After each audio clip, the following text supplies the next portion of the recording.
The Bible. It's a collection of ancient texts, prophecies, poetry, history, and letters. It holds stories of kings, shepherds, wars, and miracles. But for many, the Bible remains an unopened mystery. Here at The Bible Explained, we're not just reading verses, we're exploring the cultural bedrock and the dramatic narrative woven through its 66 books. Hit that subscribe button and let the journey begin. The story of Noah's Ark, it's one of the most famous stories in the world, right? A good man, a gigantic boat, two of every animal, and a planet getting a complete do-over.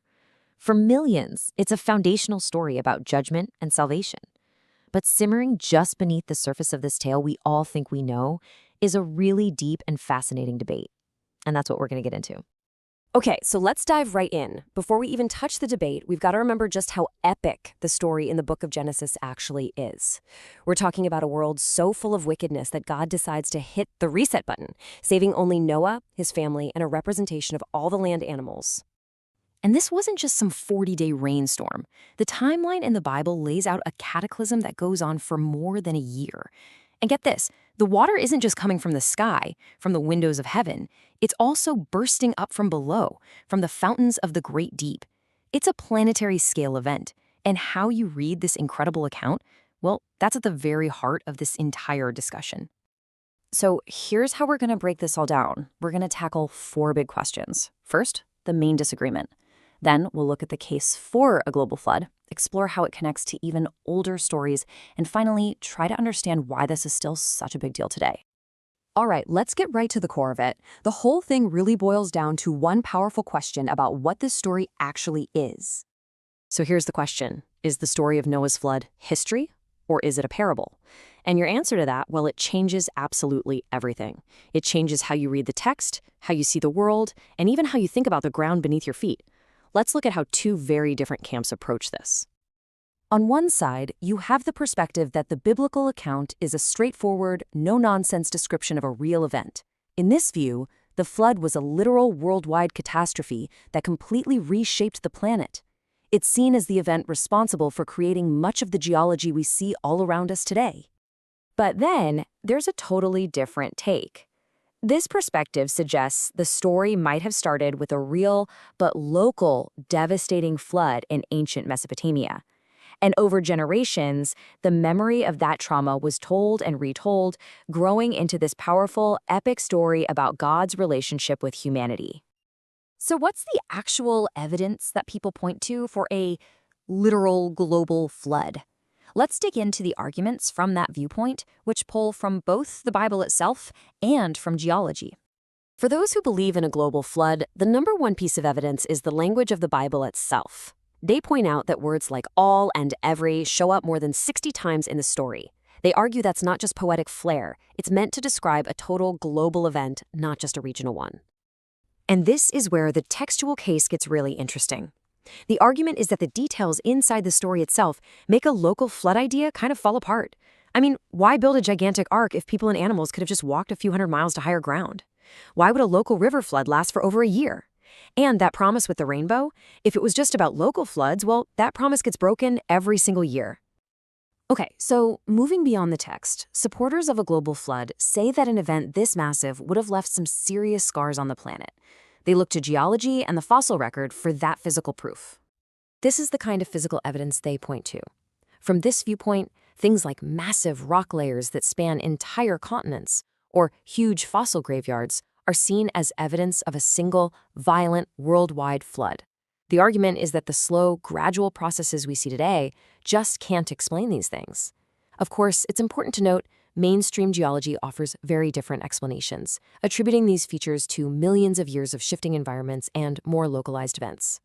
And this right here is a perfect example of that clash. Finding fossils of sea creatures high up in the Himalayas is presented as powerful proof that the oceans once covered everything. The mainstream geological explanation, though, is all about plate tectonics, the idea that the land that is now the Himalayas was once an ancient seafloor, which got pushed miles into the air over tens of millions of years. It's the same piece of evidence, leading to 2 totally different stories about our planet's history. All right, now let's switch gears and look at this from a completely different angle. We're going to leave geology behind and look at the story of Noah through the lens of ancient literature. So here's something really fascinating. Long before the story of Noah was written down, other cultures in that same part of the world were telling their own stories about a world-destroying flood. The most famous one comes from the Epic of Gilgamesh, and it's about a hero who builds a boat to survive a massive flood sent by some very angry gods. And when you put these stories side by side, the similarities are just uncanny. You've got a hero who gets a warning, builds a boat, saves animals, and survives. But for many scholars, it's the differences that are actually the most revealing. In Gilgamesh, the gods decide to wipe everyone out because humans are being too noisy. It's pretty random. But in Genesis, the reason is this profound moral judgment on human evil. The story takes a familiar plot and gives it a brand new, powerful theological point. This perspective is captured perfectly in this quote. Even if it didn't happen, it's a true story. The idea here is that the story's truth isn't about scientific or historical accuracy. It's about theological meaning. It's a vehicle for exploring these huge ideas about divine justice, human corruption, and the incredible possibility of grace and a fresh start.